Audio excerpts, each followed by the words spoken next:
favor, recuérdenme cuando vaya a grabar el video. Listo. Lo siguiente que hacemos tampoco no tiene ciencia. Movemos CS a X y AX a DS, ¿cierto? Copiarse a sí mismo la dirección de memoria 0 por 500. Entonces, ¿cómo? Muevo a CX 256, ¿cierto? Porque son 256. Voy a copiar 256 palabras y cada palabra tiene 2 bytes. 256 por 2, voy a copiar 512 bytes. Todo el sector de arranque de allá abajo. DS ya lo pusimos a valer lo que vale a X, pero a X vale lo que vale CS. En últimas, DS vale 7C0, o sea que está apuntando a un segmento de memoria que empieza en 7C00. SI lo ponemos en 0. XOR, SI, SI.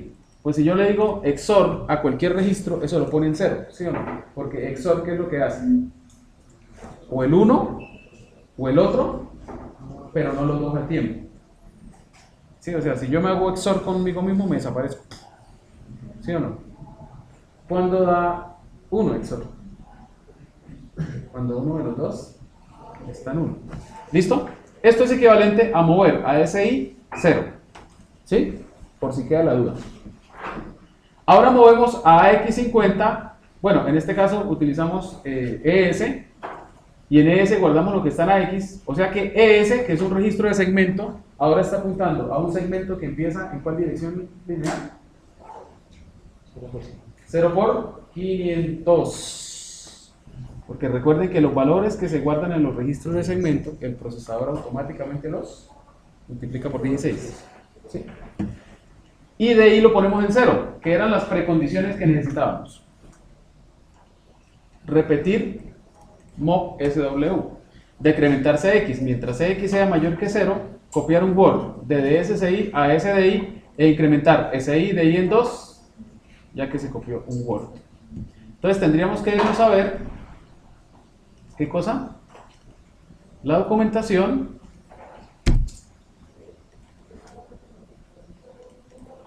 para ver, por ejemplo, qué es rep.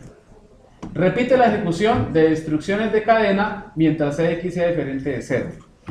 ¿Listo?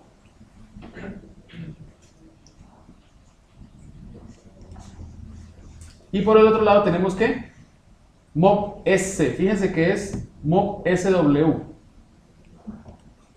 Copia los datos que están direccionados por DSCI, aun si se dan los operandos, a la localización de destino ESDI y actualiza SI y DI basado en el tamaño del operando de la instrucción.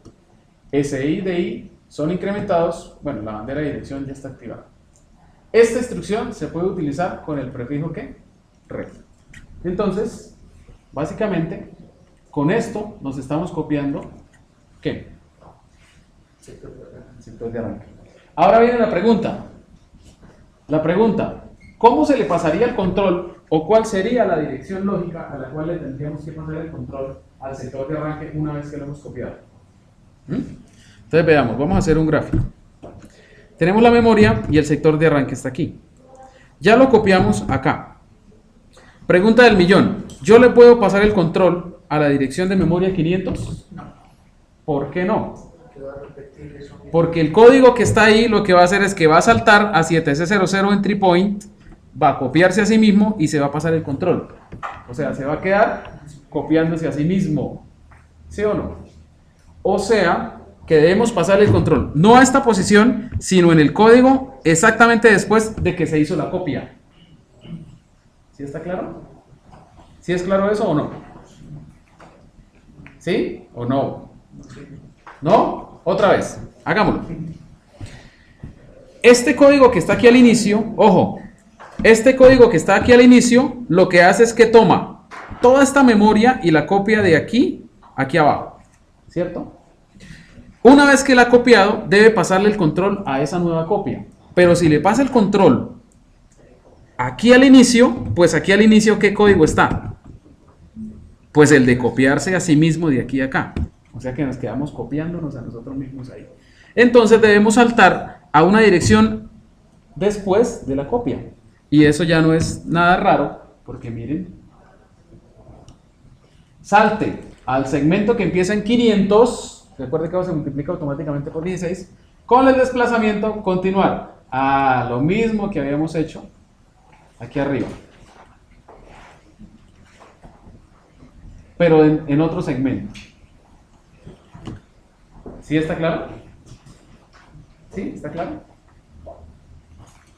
Entonces, aquí continúa la ejecución, pero ojo, la ejecución continúa aquí, pero ¿cuál código estamos ejecutando? ¿El que se encuentra en dónde? En 500.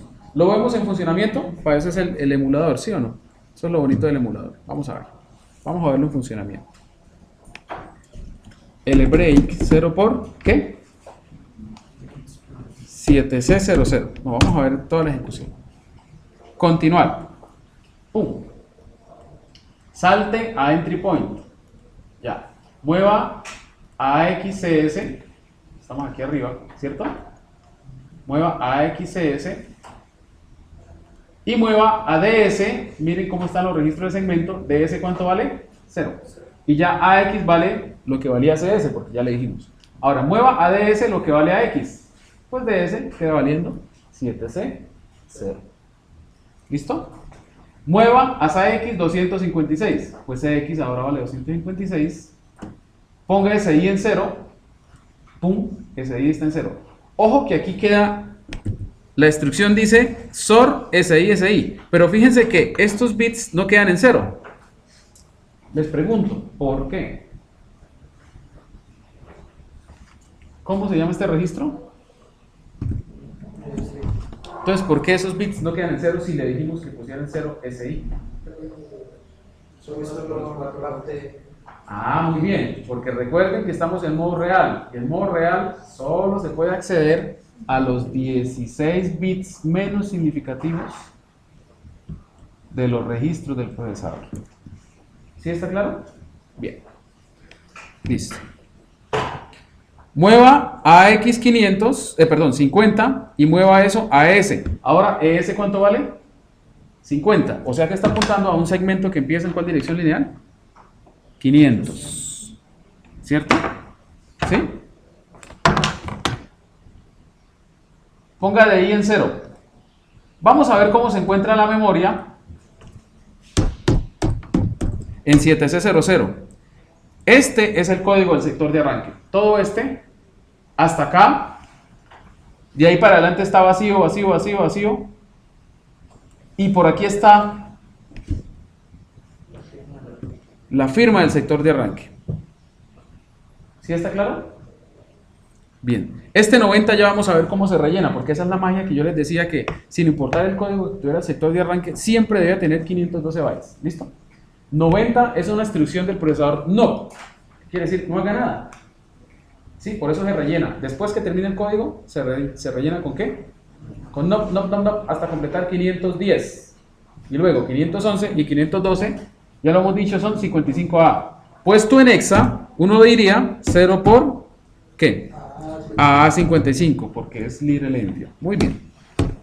Y ahora vamos a ver cómo está la memoria en 0 por 500.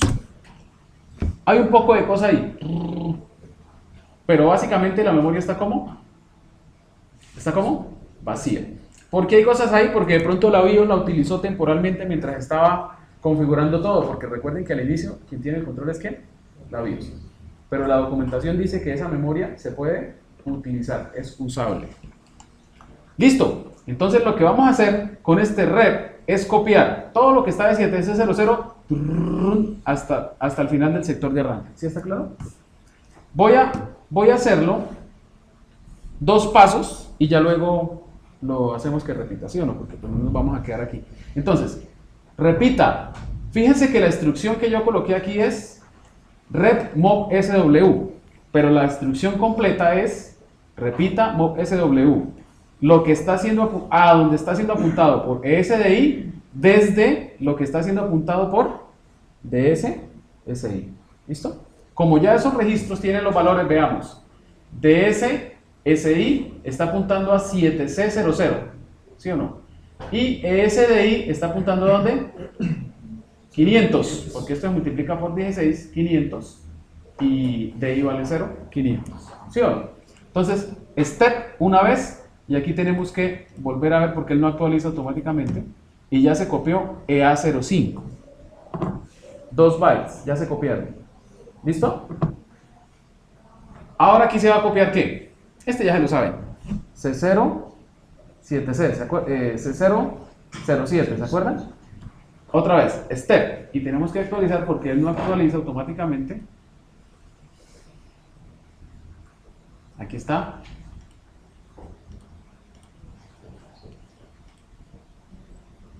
Ah, bueno, y este 0 que fue 0005, ¿no? Porque es el desplazamiento también tiene 2 bytes, ¿no? ¿Sí lo ven? Y ahora ya va a copiar el 8C, etcétera. Como no quiero detenerme ahí, entonces voy a pasar aquí y voy a poner un breakpoint acá y le voy a decir continuar. Y ahora voy a ver de nuevo la memoria y aquí está ya el sector de arranque. El sector de arranque, todo copiado. En 500. ¿Sí lo ven? ¿Listo? Ahora dice, salte a 0 por 50 con un desplazamiento de ¿qué? De 1C, que es el desplazamiento que le correspondería a la etiqueta ¿qué? Continuar. Claro, porque si salto a 0 por 500, aquí el primer código dice, salte a 7C05 y copie. O sea que nos quedaríamos ahí repitiendo ese código, ¿sí o no? Listo. Entonces saltaría a 51C, por aquí. Y aquí esto es un mob, ¿cierto? Step. Mírense ese cuánto vale. Mírense ese cuánto vale. 50. O sea que está apuntando a una dirección lineal 500, a un segmento que empieza en 500. Y P vale 1C. Pero el código que se está ejecutando es exactamente el mismo, lo que pasa es que está en otros signos. ¿Preguntas? Sí, señor, y eso es lo que tienen que hacer nuestros ancestros programadores. Contar cuántos bytes generaba y saber el compilador cuál código de operación, porque recuerden que encontramos una sorpresa la vez pasada, ¿no? Estábamos esperando un código de operación con unos parámetros y nos resultó otro. Entonces ellos tenían que, y eso era el trabajo de ellos, es decir, eran programadores de máquina directamente. Nosotros tenemos la ayuda de los lenguajes de programación. Sí, la respuesta corta es sí, ellos hubieran tenido que contar todo eso y hubieran dicho, no, esa instrucción queda en el desplazamiento 1C, entonces continuamos en 1C. ¿Estamos? Fíjense cómo hemos avanzado. Listo, pero ojo, esa instrucción ljump solo modifica CS. O sea que ahora tenemos que volver a configurar a nuestro amigo ¿qué? A nuestro amigo DS, porque él se quedó donde estaba. ¿Sí? Pero es muy sencillo, porque si CS vale 50, pues ¿qué podemos hacer? Moverlo a X y de a X de vuelta ¿a qué? A DS, que es lo que hacemos efectivamente acá. Y ahora DS ya está apuntando al segmento de datos de la copia. O sea que en este momento es totalmente seguro este sector de arranque que estaba en 7C00. Ya lo podemos ¿qué? ¡Chum! O simplemente dejarlo ahí y luego cuando estemos copiando el kernel sobreescribirlo. No tenemos ningún problema. ¿Sí está claro? Bien. Listo. Y ahora viene algo que no había explicado acá.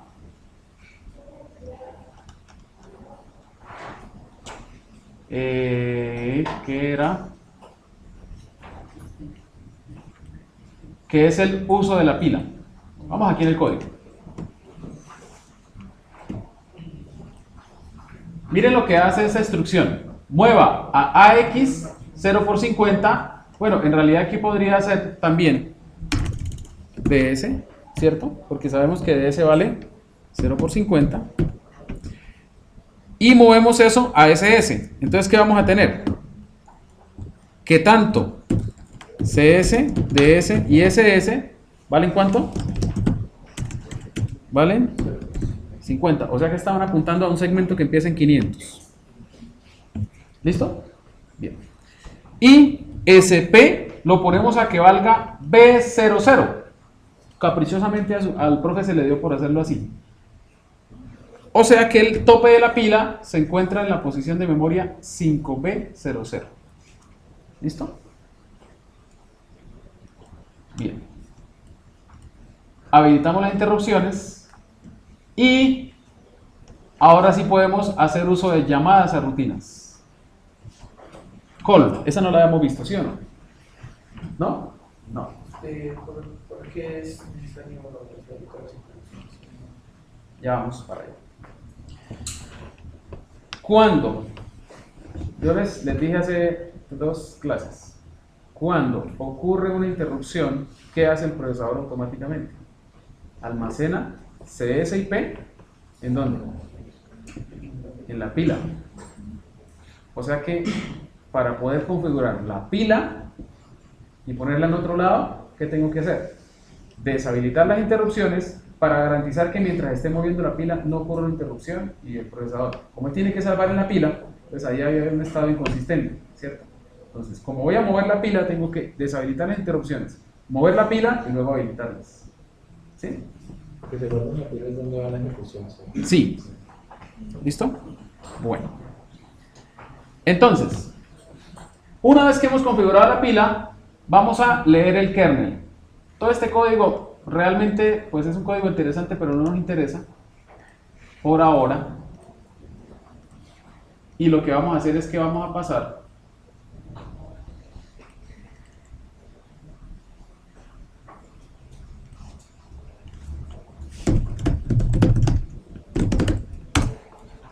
al siguiente código. No sabemos cómo. Bueno, en realidad sí sabemos, ahí está el código. Pero lo que sabemos es lo siguiente. Mucha atención. Tenemos un sector de arranque que se toma y se copia a sí mismo a la posición de memoria ¿qué? 0 por 500. Una vez que ha pasado ahí, bueno, vamos a ver cómo está el disco. El primer sector del disco es el sector de arranque, ¿cierto? Y luego está el kernel. Entonces, el código que hay en el archivo del sector de arranque, lo que hace es que se copia a sí mismo 0 por 500 y luego ¿qué hace? A partir de la dirección de memoria 0 por 1000, carga el kernel. ¿Listo? Una vez que lo ha cargado, lo que hace es que le pasa el control. ¿Cómo le pasará el control? ¿Ustedes cómo creen? ¿Cómo me pasa el control de la ejecución a otro lado? Con un LJOM. ¿Listo? ¿Está claro? Bien. Entonces, eso es lo que vamos a estudiar. O sea, el código que está en boot sector, todo este código, bla, bla, bla, bla, bla, bla, lo que hace es que al final carga un kernel cuyo código está acá.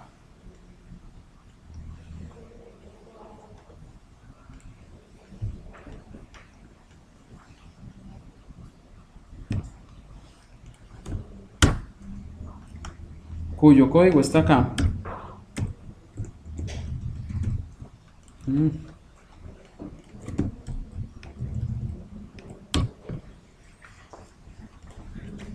Y le pasa el control. Pero todavía seguimos en modo ¿qué? En modo real. ¿Qué tenemos aquí? ¿Qué tenemos configurado? CS está en dónde? Estaba en el sector de arranque, ¿en dónde quedó? En 0 por 500. Bueno, 0.50, ¿cierto? DS en dónde? 50 también. Bueno. Luego de cargar el kernel, vamos a ver cómo queda el procesador. Entonces voy a detener esto. Voy a compilar. Y voy a depurar. Y ahora ya no me voy a detener en el código del sector de arranque porque no me interesa. Él ya cumple con su trabajo. Me interesa ahora es el código del ¿qué? Del kernel.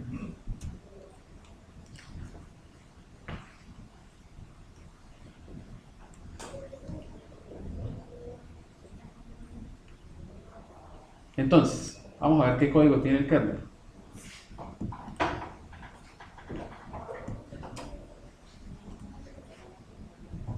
El kernel empieza acá. ¿Y qué es lo primero que hace? Saltar a una etiqueta que está más abajo. ¿Listo? ¿Por qué hace ese salto? Porque aquí en el medio hay una variable. ¿Ustedes se acuerdan que en la clase anterior vimos cómo meter variables en el mismo código? Las mete uno en un sitio donde uno garantiza que ese código no se va a ejecutar, ¿cierto? ¿Se acuerdan? Bien. Esta variable es la que le permite al sector de arranque saber cuántos sectores ocupa el kernel y saber cuántos sectores debe leer. ¿Sí estamos? Bien. Ya vamos a ver cómo la calcula. Lo importante es que el código pasa acá y una vez que hace eso, vamos a ver cómo está la cosa. CS vale 0, DS vale 50, ES vale 100. Entonces vamos a ver qué se hace. Mueva a X a CS, mueva DS a X, o sea que CS y DS ahora valen ¿cuánto? 0. Y salte a Finished. Fíjense que aquí pasó una cosa interesante. CS ¿cuánto vale? 0. IP ¿cuánto vale? Bueno, 100C vale, ¿cierto? Pero lo interesante de CS que valga 0 es que volvimos a encontrarnos en la situación en la cual CS apunta al inicio de la memoria física, ¿cierto? Eso es importante. Listo. Eso es todo. Ahora sí vamos a recuperar el código original y vamos a ver qué es lo que hace el kernel. Bueno, antes de pasar ese código original, me interesaría ver o que viéramos cómo se están compilando esos archivos, porque bueno, sí, muy bonito, eso lo genera automáticamente, pero ¿cómo? ¿Sí? Entonces vamos a ver. Todos los proyectos tienen lo que se llama ¿un qué? Un makefile. ¿Quiénes han utilizado makefiles antes? 1, 2, 3, 4. ¿Qué es un makefile? Es un archivo que contiene una serie de reglas para compilar e incluso instalar programas, ¿sí? Cuando uno baja un programa desde el código fuente, no baja el instalador, sino por ejemplo en Linux, el código fuente, ese código fuente viene acompañado de un makefile, con el cual permite compilar e instalar el software. ¿Listo? ¿Estamos? Entonces el makefile lo que contiene es una serie de directivas y de reglas de compilación que permiten, valga la redundancia, ¿qué? Compilar. Toda esta carreta lo que está haciendo es que está detectando en qué plataforma estamos. Si estamos en Windows, en Linux, perdón, GCC, y si estamos en Windows,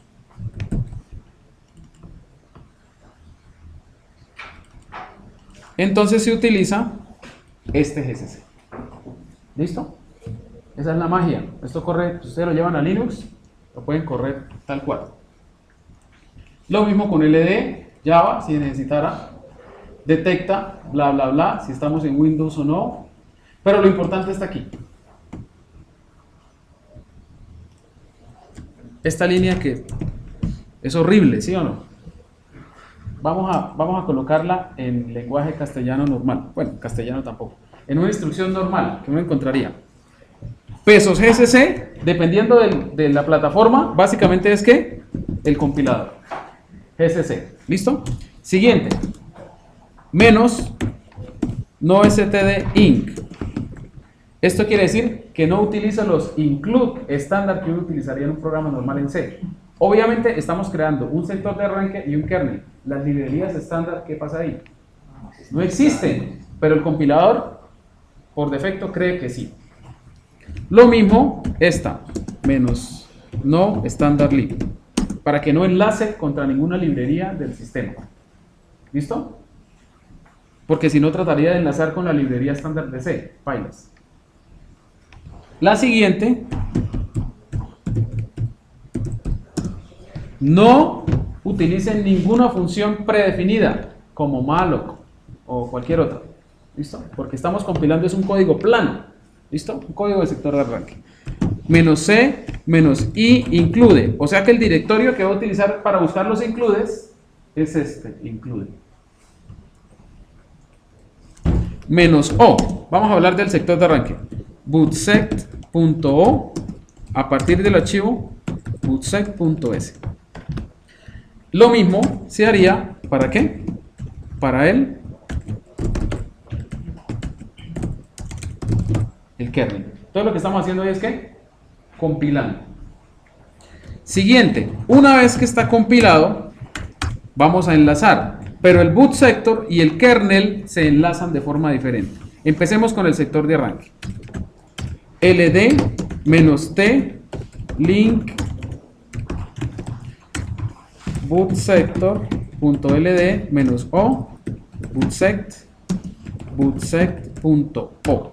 Recuerden que el resultado de la compilación fue un archivo .o.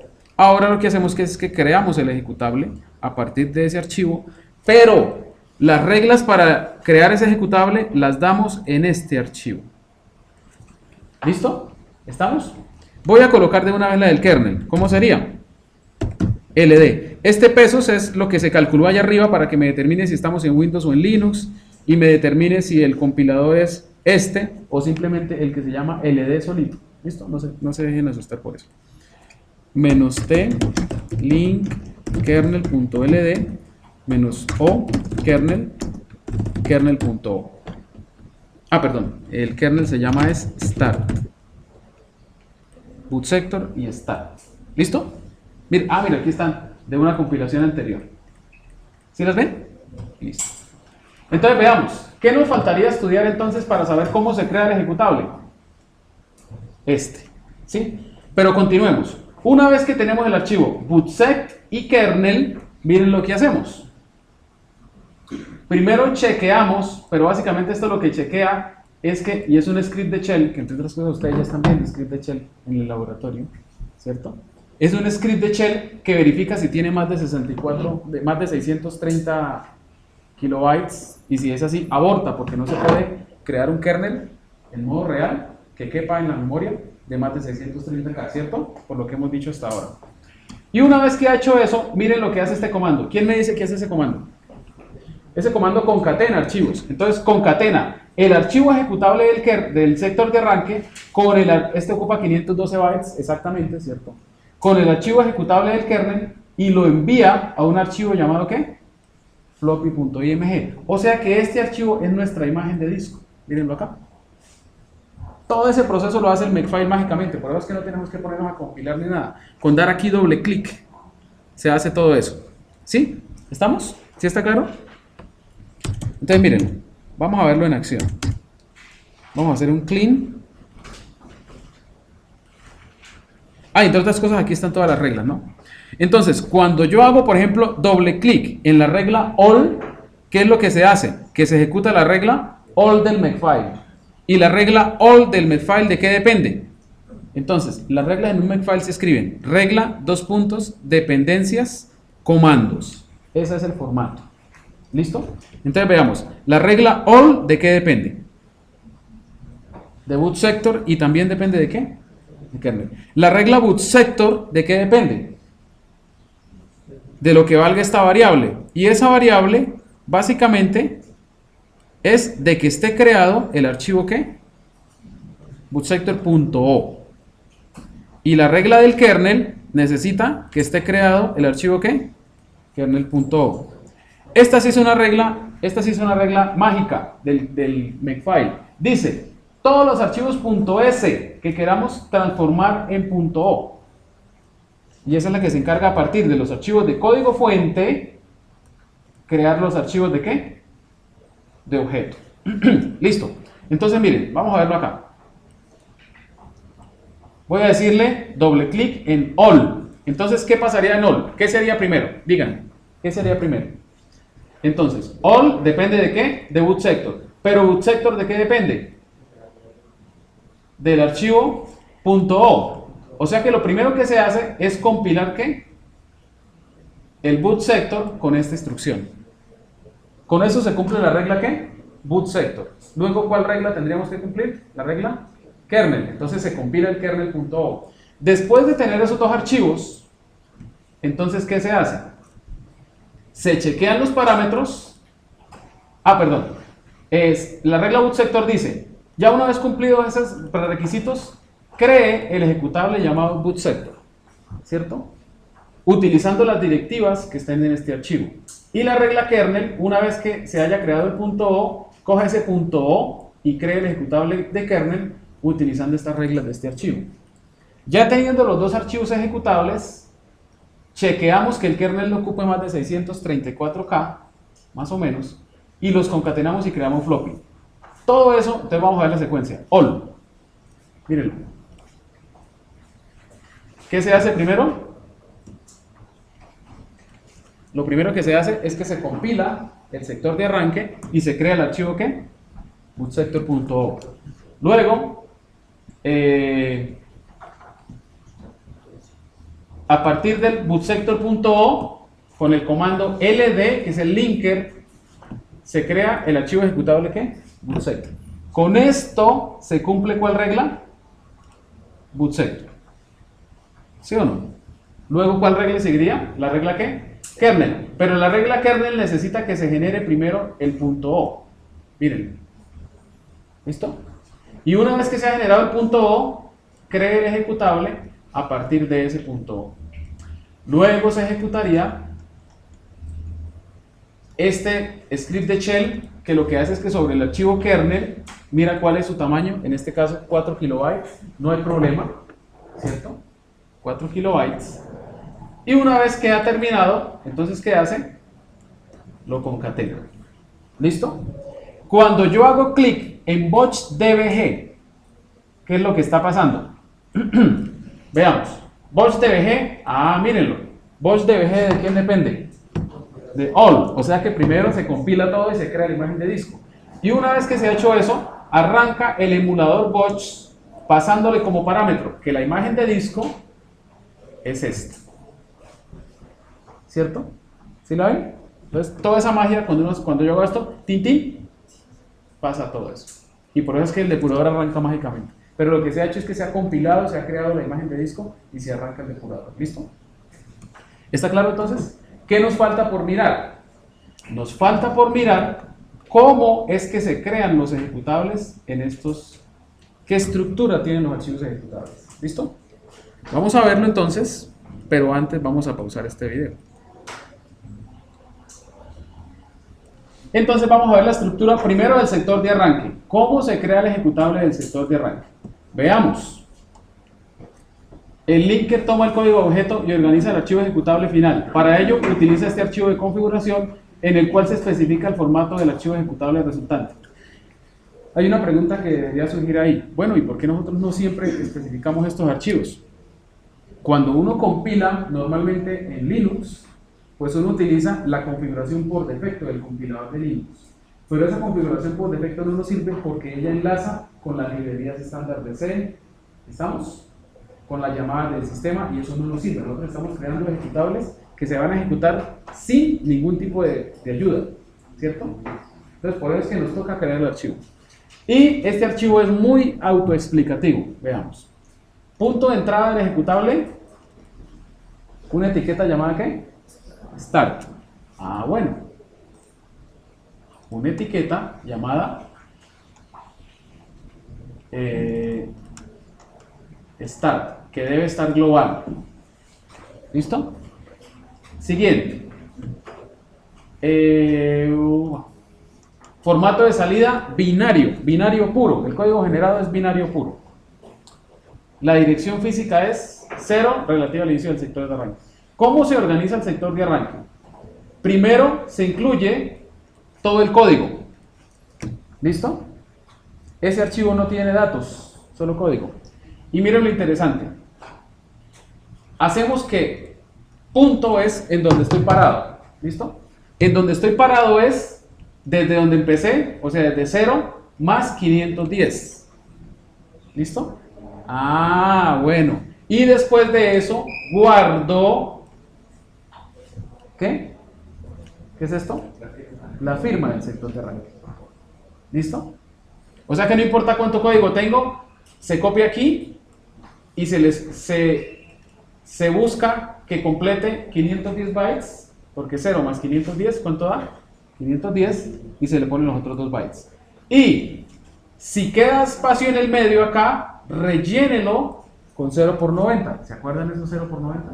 Entonces no importa cuánto código yo genere, al final siempre se va a rellenar con 0 por 90. Eso lo logra este.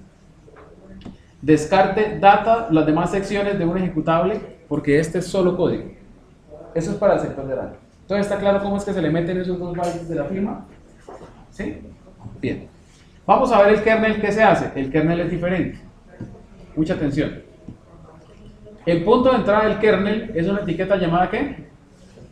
Kernel start, que debe ser global.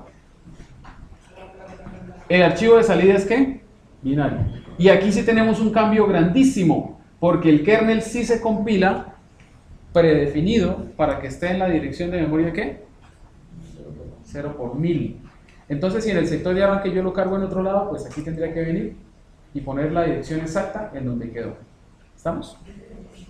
Bien. El kernel sí puede tener datos. Entonces veamos. Primero se copia todo el código y se rellena con 90. Luego se copian ¿qué? Los datos, y los datos se rellenan con ¿qué? Con 0.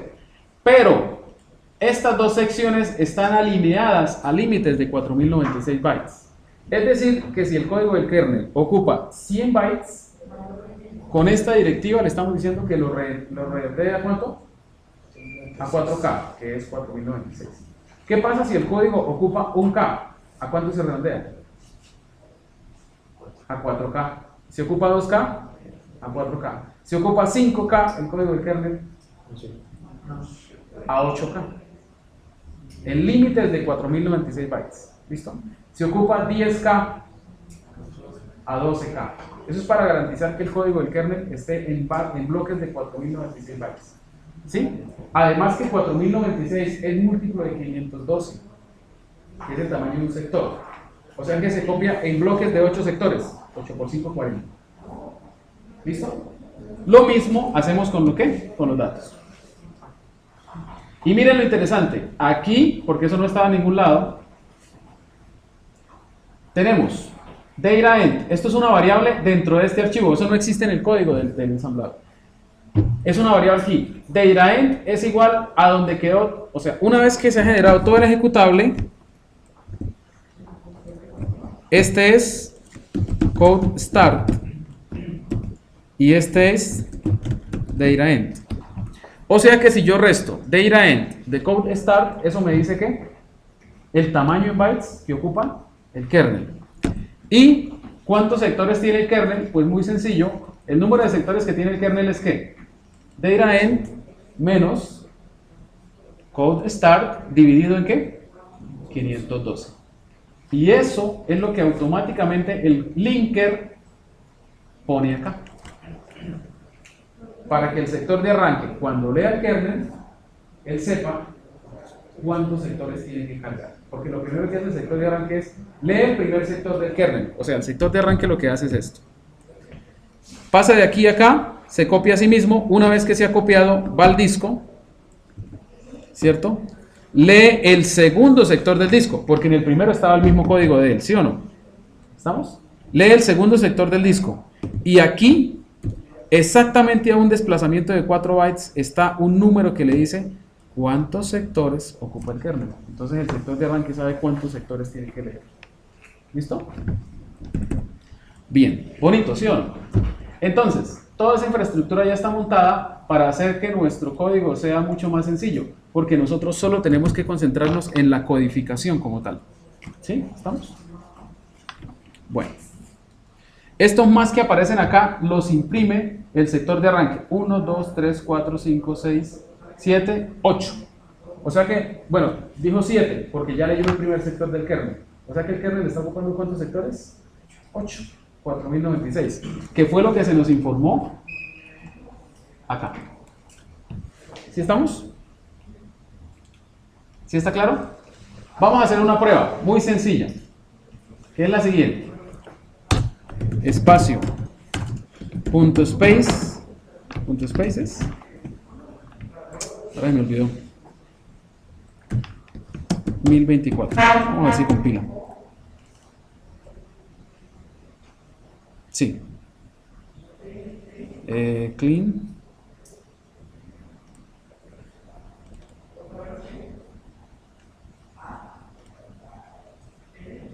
Me olvidó. Se me olvidó. Bueno, quería meter más espacio, pero bueno, luego lo vemos. Bueno, y aquí estaría el código del kernel. ¿Qué es lo primero que tendría que hacer un kernel una vez que ha recibido el control del sector de arranque? Recuerden que seguimos ejecutándonos en modo real. Entonces, una de las primeras cosas, porque eso lo podría hacer también el sector de arranque, pero como no lo hizo, nos toca hacer a nosotros. Una de las primeras cosas que debe hacer el kernel una vez que recibe el control es pasar de modo real a modo ¿qué? Protegido. ¿Listo? ¿Estamos? Pregunta capciosa, tipo parcial. ¿Qué estructuras de datos debemos tener configuradas antes de pasar a modo protegido? Bueno, la pila sí, pero pues eso no es una estructura de datos. ¿Qué estructura de datos del procesador debemos tener configurada antes de pasar a modo protegido? Voy a habilitarlo. ¿Cómo? La IDT, sí, pero no es obligatorio. Otra. ¿Quién da más? ¿Por qué? No sé. Uy, adivinó, bravo. Sí, claro. Ojo, en modo protegido, la memoria se maneja utilizando la estructura de datos ¿qué? GDT. Recuerden que las direcciones lógicas en modo protegido siempre hacen referencia ¿a qué? A la GDT. Por lo tanto, antes de habilitar el modo protegido, que ya lo había dicho antes, ¿sí o no? En una sesión anterior, tenemos que habilitar la GDT. Y si queremos manejar interrupciones, también ¿la qué? La IDT. O sea que este código tiene que cargar la GDT. Entonces, el paso a modo protegido, eso ustedes lo pueden ver porque ustedes tienen acceso a esto, básicamente consiste en una serie de pasos. Vamos a estudiarlos de forma general y nos concentramos en lo que nos interesa. Paso 1, para pasar a modo protegido, deshabilitamos las interrupciones. ¿Listo? Siguiente, paso 1.1, habilitar la línea de direcciones a 20. Eso ustedes lo van a buscar en internet y es una tarea. Ahí está el código que hace eso, habilitar la línea de direcciones a 20, pero ustedes van a averiguar por qué se necesita habilitar esa línea de direcciones a 20. ¿Sí? ¿Por qué se necesita habilitar la línea de direcciones a 20? ¿Sí? Ustedes van a encontrar allá una lectura muy interesante. Recuerden que todas esas lecturas tienen que hacerlas, ¿no? Porque entre otras cosas pueden formar parte de ese taller que ustedes tienen que hacer, ¿no? Bueno, recuerden que dijimos que era línea de direcciones a 20. Listo. Luego, ojo, para pasar a modo protegido debemos cargar una GDT, load GDT. ¿Listo? Una vez que hemos cargado la GDT,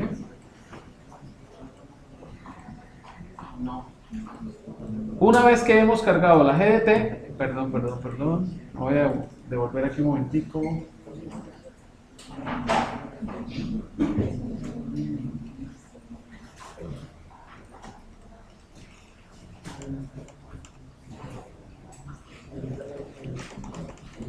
Una vez que hemos cargado la GDT,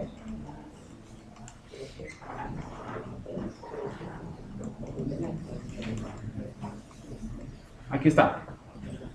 Solo, ojo, mucha atención. Solo después de haber cargado la GDT, yo puedo habilitar este bit, el primer bit de CR0, que como lo habíamos visto en una sesión anterior, es el que habilita el modo ¿qué? Protegido.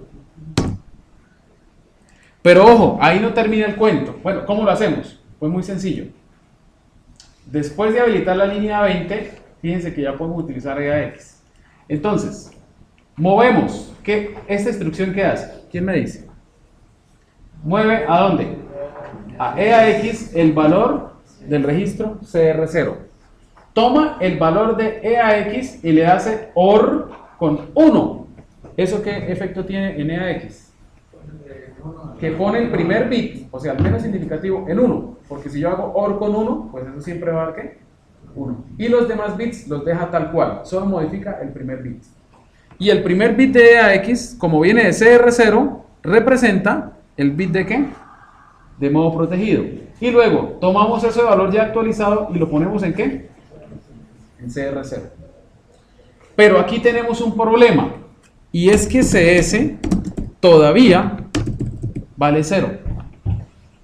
Y ahora, como estamos en modo protegido, CS ya se comporta como un selector de la GDT. Debe contener el desplazamiento en bytes de una entrada válida de la GDT. Ya vamos a ver por qué el 8. ¿Listo? Entonces miren el salto, miren cómo se hace. Eso se logra mediante un salto. Otra vez nuestro viejo amigo, ¿qué? L-jump. ¿Esta parte en dónde se guarda? ¿En cuál registro de segmento? En CS, siempre, ¿sí o no? ¿Y qué valor tiene? 8. Ya vamos a ver por qué el 8. Y con el desplazamiento de una etiqueta. Y esa etiqueta ya se encuentra dentro del código de ¿qué? 32 bits. ¿Lo vemos en funcionamiento? ¿Sí? Vamos a verlo. El break 0 por 1000. Vamos a ver la GDT cómo está. Miren, la GDT, como estamos en modo real, no está siendo utilizada, ¿cierto? Voy a darle continuar. Pum. Aquí ya se nos pasó el control y llegamos acá. Lo primero que se hace es saltar a la etiqueta ¿qué? Kernel main, o sea acá. Saltar. Y luego ¿qué hacemos? Mueva. Ah, bueno, lo que está aquí en el medio no nos debemos dejar confundir porque él lo trata de desensamblar, pero en realidad ahí lo que está es el tamaño en sectores del kernel, ¿se acuerdan? ¿Sí? En el código. Miren. Luego, ¿qué hacemos?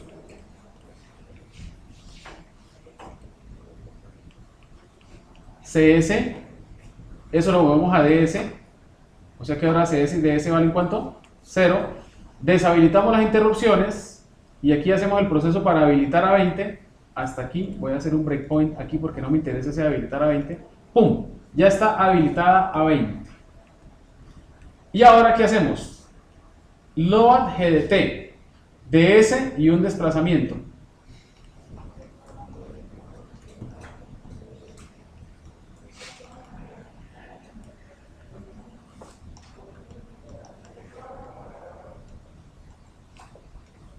Este. Y ese es un puntero que contiene dos cosas. Mucha atención. La instrucción LGDT necesita que uno le pase como parámetro dos cosas. Mucha atención. El tamaño de la GDT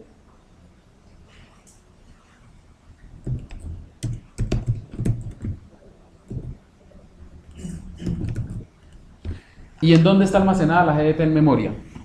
Cuando yo le digo .long tmp gdt, ¿qué estoy diciendo? Esto es una etiqueta. O sea que el compilador toma eso y lo traduce ¿en qué? ¿En qué?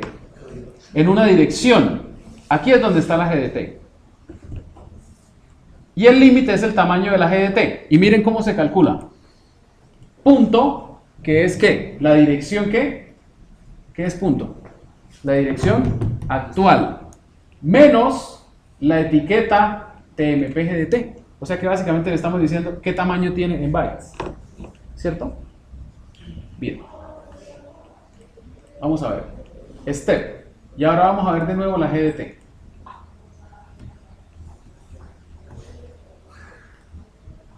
Vamos, tú puedes. Ah, miren la GDT ahora. Mírenla. ¿Qué contiene? Contiene 3 entradas válidas. La primera, por definición, y así lo dice la arquitectura Intel, la primera entrada de la GDT siempre es vacía, siempre es nula. ¿Listo? Miren la siguiente entrada, por favor, y díganme qué dirección base tiene el segundo segmento definido en ese descriptor. ¿Qué dirección base tiene? ¿En dónde empieza ese segmento en memoria? No. Ahí dice, están las columnas. ¿Qué dirección base tiene ese segmento? 0. Es un segmento que empieza en 0 y que ocupa ¿cuánto? Mucho. Veamos. Esto es 1, 2, 3, 4, 5, 6, 7, 8. 8 Fs. Cada F son 4 bits. ¿Cierto? O sea, que ahí tenemos ¿cuántos bits? 32. Y todos están en 1. O sea que ese segmento, ¿qué tamaño tiene? 4 gigas. O sea que estamos definiendo un segmento de código que empieza en 0 y ocupa 4 gigas. O sea que estamos utilizando modo plano. Cuando vean la presentación van a recordar eso. Y tenemos otro segmento, pero eso me describe, ¿es un segmento de qué? De datos que empieza en 0 y ocupa ¿qué? 4 gigas. Aquí ya no tenemos la duda de si los segmentos se pueden superponer, eso ya lo solucionamos, ¿sí o no? Es totalmente válido que los segmentos se superpongan. ¿Listo? O sea que ya le dijimos al procesador que esta es la GDT que vamos a utilizar. ¿Ustedes se acuerdan del formato de la GDT? ¿No se acuerdan? No, pues es un formato muy raro que se lo voy a mostrar. Este es el formato de cada entrada de la tabla de la GDT. ¿Listo? ¿Sí? O sea que en esa GDT que vimos, ¿cuántas entradas de estas hay? ¿Cuántas? 3 de estas. ¿Listo? Veamos la primera. Esa es la más sencilla de todas. La primera. ¿Cómo se encuentra la primera entrada? Nula, ¿cierto? O sea que necesitaremos guardar en todos estos valores ¿qué? ¿Qué? 0, 0, 0, 0, 0, 0, 0, 0, 0, 0. Estas entradas también se guardan en un formato Little Endian, porque estamos en el arquitectura. ¿Qué se guarda primero? ¿Qué se guarda primero? El bit menos significativo, que es ¿qué? Este, mire, 0 a 31 y luego estos. Entonces se guarda primero el límite. ¿Qué tamaño en bytes tiene este límite? 16 bits, 2 bytes. O sea que esto es un word, que vale ¿cuánto? 0. Esto es otro word, que vale ¿cuánto? 0. Aquí hay un byte de 0 a 7, ¿cierto? Hay un byte que vale 0. Aquí hay otro, consolidando todos estos bits. Aquí hay ¿qué? Otro byte que vale ¿cuánto? 0. Aquí consolidando todos estos bits tenemos también otro ¿qué? Otro byte y aquí otro byte. O sea que tendremos word, byte, byte, byte, byte. Eso suma 8 bytes que tiene cada entrada de la detección. Vamos a verlo en el código. Mírenla. La primera entrada de la GDT es nula. ¿Esto qué representa? El límite. ¿Esto qué representa? La base. Este byte representa este otro pedacito de la base. Este otro byte representa este pedacito, que entre ellas va el tipo de segmento, ¿sí? Y otras cosas. Aquí hay otro byte y otro byte. ¿Sí está claro? Como estamos en arquitectura Little Endian, pues primero se guarda la primera entrada, esta. Después, ¿qué vendría? Después de la primera entrada, ¿qué vendría? Después la segunda, ¿sí o no? Entonces veamos. Mírenla, aquí está. Volvamos acá. Dijimos que el límite de ese segmento es 4 gigas, ¿cierto? Si es 4 gigas, entonces aquí hay 4 Fs, ¿cierto? 4 Fs y aquí hay otra F, ¿cierto? Para el límite, ¿sí? ¿Sí estamos? Entonces, mírenlo acá. ¿El límite es qué? F. Después de ese pedacito del límite, ¿qué sigue? La base, o sea, ceros. Después, ¿qué sigue? El otro pedacito de la base, ceros. Y luego,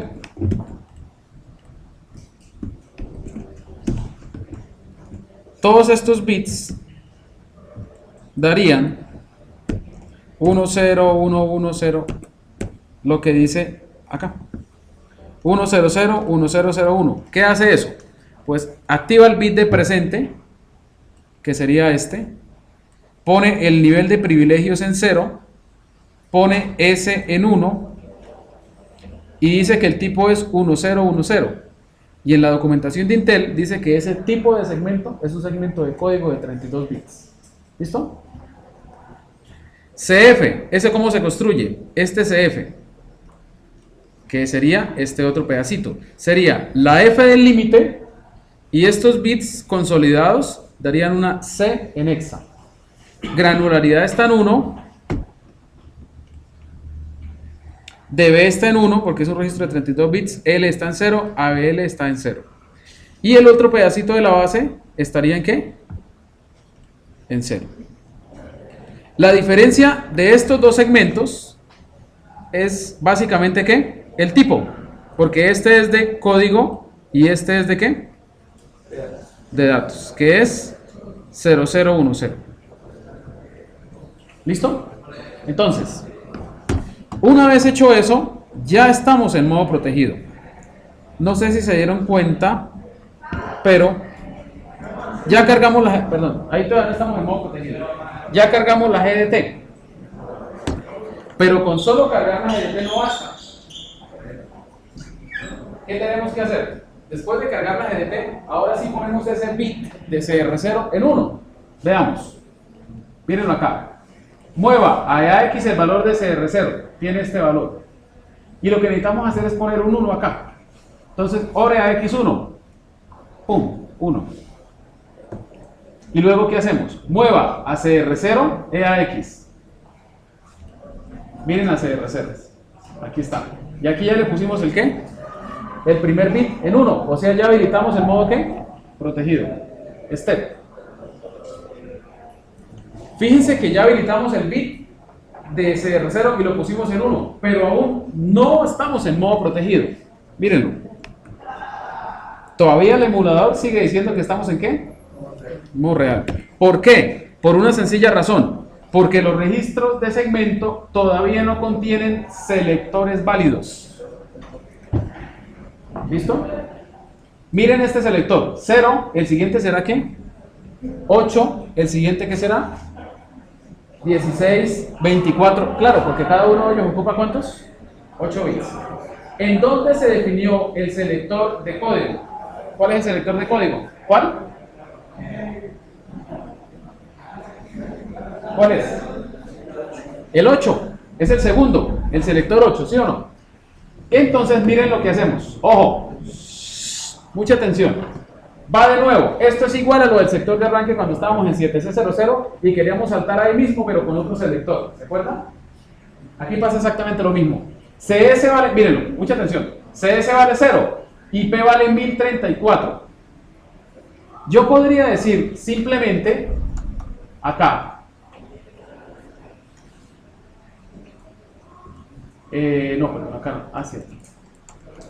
Yo podría decir aquí simplemente salte a esta etiqueta, que sería 1039, pero no basta eso. Tenemos que modificar CS también para que contenga ¿un qué? Un selector. Entonces mírenlo. ¡Pum! Saltamos a la misma instrucción, pero fíjense qué pasó con la CPU. ¿Qué cambió ahí? Que ahora sí ya estamos en modo protegido. Y como estamos en modo protegido, ahora sí tenemos acceso a todas las características del procesador. ¿Listo? ¿Señor? No, no solamente con un leyón, la combinación de haber habilitado la puerta, ¿se acuerdan los pasos? Bueno, deshabilitamos las interrupciones, habilitamos A20, ¿listo? Cargar una GDT válida, ¿cierto? Pero todavía no basta. Poner el bit 1 de CR0, el primer bit, en 1, pero eso todavía no basta. Hay que hacer un leyón para que los selectores se carguen un selector válido de la GDT. Hasta ese momento, ahí sí ya entramos en modo ¿qué? Protegido.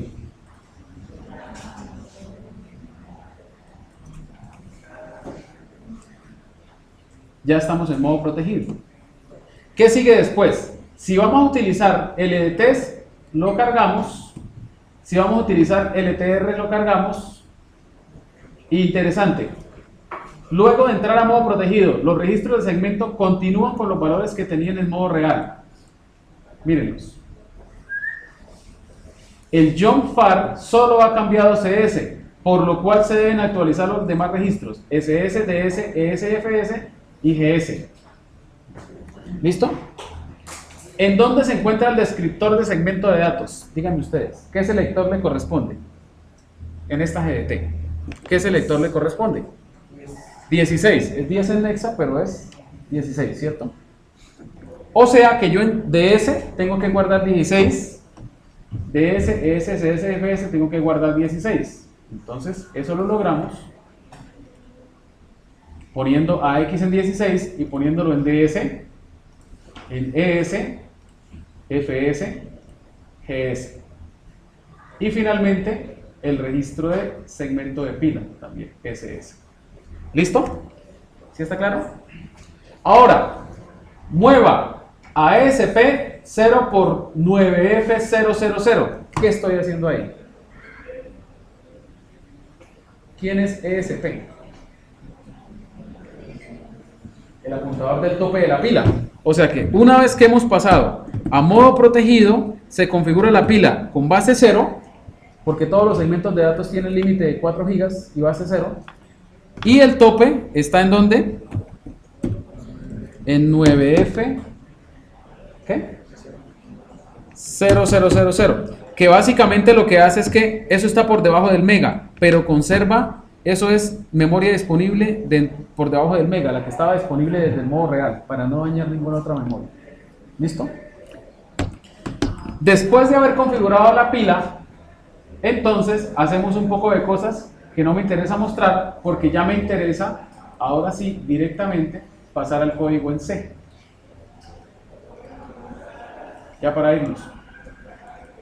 Entonces, en este proyecto 2 se hace exactamente lo mismo. El sector de arranque, ¿de qué se encarga? ¿De qué se encargará? ¿De qué se encarga el sector de arranque? Pues de cargar el kernel. ¿Listo? Una vez que ha cargado el kernel, le pasa el control a este código que hace lo mismo. ¿Qué es lo que hace? Habilitar el modo ¿qué? Protegido.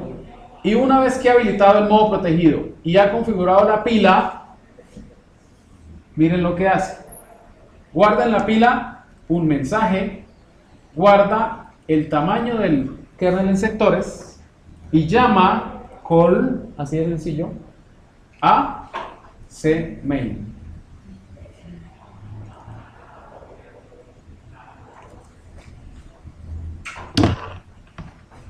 Y ahí ya empezamos a trabajar en lenguaje C. O sea que ya nos tenemos que olvidar de todo eso que está ahí hacia atrás, porque hace su trabajo y lo importante es que el control lo recibe cmain. ¿Listo? ¿Está claro? ¿Sí? Vamos a ver qué hace este proyecto del kernel en C. Pues no hace gran cosa, pero sí ha hecho mucho, ¿no? Ha hecho todo ese proceso de pasar a modo protegido, cargar. Entonces este hace un poco de cosas ahí, imprime cosas en pantalla para mostrar que ya puede por lo menos tener acceso a la pantalla en modo ¿qué? ¿En modo qué? Protegido. ¿Listo? Veamos cómo lo hace. Estamos en código en C. Este es el código del kernel. ¿Cómo se han configurado los datos? ¿Se acuerdan? ¿Cómo se configuró el segmento de datos? ¿Cómo? ¿Empiezan dónde los datos? Según lo que configuramos en la GDT. ¿Dónde empiezan los datos? En 0 hasta 4 GB. O sea que básicamente el kernel puede referenciar cualquier dirección de memoria que se le antoje, ¿cierto? Y esa dirección lineal es la misma dirección física. Entonces miren lo que hacemos. Ponemos un puntero de tipo short, ¿sí? ¿Qué es un short? ¿Quién me dice? Es un entero corto, muy bien. ¿Y cuántos bytes tiene un entero corto? 16 bits, 2 bytes. 2. 16 bits. Porque un entero normal en arquitectura Intel de 32 bits, pues un entero tiene 32 bits. Un short tiene la mitad, 16 bits. Entonces, este código, ahora sí ya, eso sí me lo pueden explicar ustedes, ya no estamos en ensamblador, estamos en C. ¿Qué hace esta instrucción de memoria? Esa instrucción de acceso a memoria, ¿qué hace? Toma un puntero de tipo ¿qué? Short y lo pone a apuntar ¿a dónde? A la dirección de memoria P8000, ¿cierto? ¿Sí? Bueno, la documentación dice que en la dirección de memoria B8000 se encuentra mapeada la memoria de video de modo texto. Es decir, que lo que yo escriba ahí va a salir por la pantalla. Interesante, ¿cierto? ¿Sí? Entonces, pues, ¿qué tenemos que hacer? Ponemos un apuntador allá. Cada carácter que se muestra en la pantalla está formado por 2 bytes. El menos significativo contiene el código ASCII a mostrar, perdón, el menos significativo contiene el código ASCII a mostrar y el más significativo contiene los atributos de color de texto y color de fondo. ¿Listo? Entonces, ¿cómo hago? Aquí, antes de ver el código, ¿cómo haría si yo ya tengo, bueno, yo ya tengo a puntero, aquí apunte A, no me interesa, ya lo tengo apuntando allá. ¿Cómo hago para imprimir la arroba? ¿Qué carácter, qué código ASCII le corresponde a la arroba? 64. Entonces, ¿cómo hago yo para imprimir la arroba? Pues simplemente digo, a donde apunta PTR es igual a ¿qué?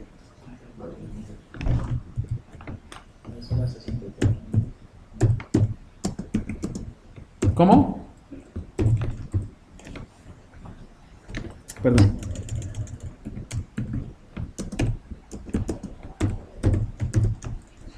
Para cada carácter, este señor de aquí es el ¿qué? 64, número decimal 64, o sea que la arroba. Y este señor de acá son los atributos de color de texto y color de ¿qué? De fondo. Ustedes pueden buscar en internet las tablas de VGA. Ustedes las saben. Cian, magenta, rojo, amarillo, verde. Son 16 colores diferentes. ¿Sí? Entonces vamos a hacerlo acá. Voy a quitar todo este código. Control X. ¿Cierto?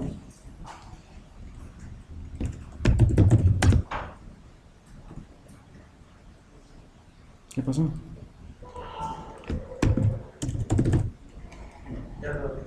Ah, ya. Y voy a pegarlo aquí. Entonces diríamos, video PTR, a donde apunta video PTR es igual a ¿qué? ¿Qué fue lo que dijimos? 0 por 7F desplazado 8 bits por 64. O 0 por 40, da lo mismo. Porque uno lo puede escribir en decimal o en hexa, ¿cierto? ¿Sí?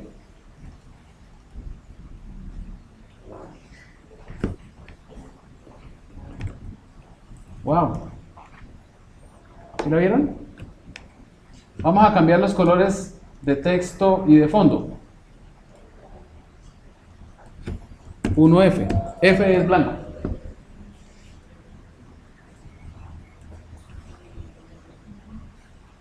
Blanco sobre fondo azul. Y aquí coloquemos el ASCII directamente. ¿Listo? Y como ustedes saben que uno con los punteros puede hacer eso,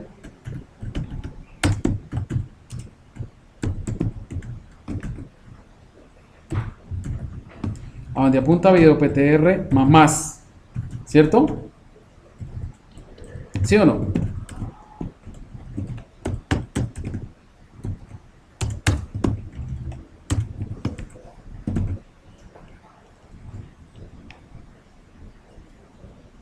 Ah, qué interesante.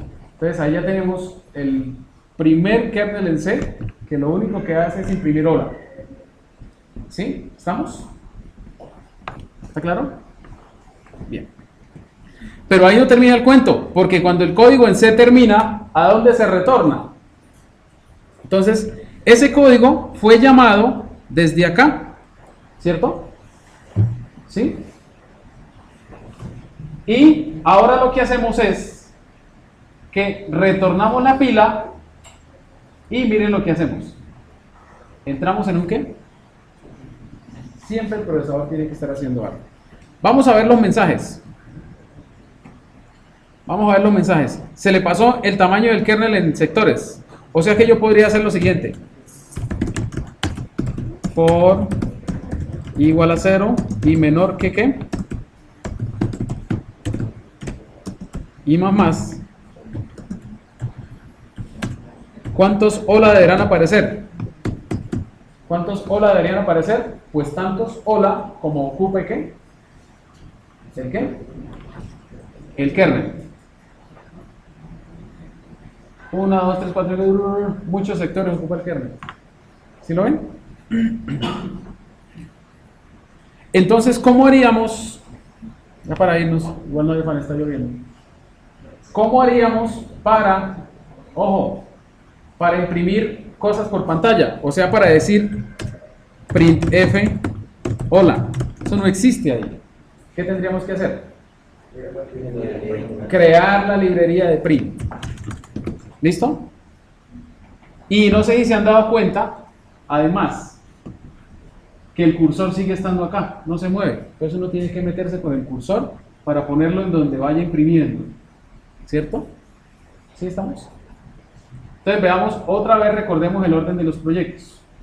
Kernel en C, kernel multiboot y después ¿qué? Imprimir números, imprimir ¿qué? Datos. Solo hasta este proyecto, se dan muchos pasos, pero porque en cada paso se ilustra algo importante, ¿no? Solo hasta este proyecto, el 5, uno puede hacer algo como esto. CLS, n igual a 0 por 1000. Imprima.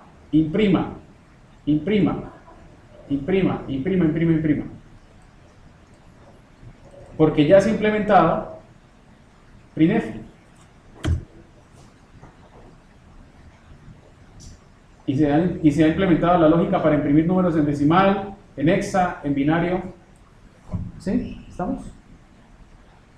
Lo mínimo que uno necesita cuando está desarrollando un kernel es que el kernel pueda imprimir mensajes para saber qué es lo que está pasando, ¿sí o no?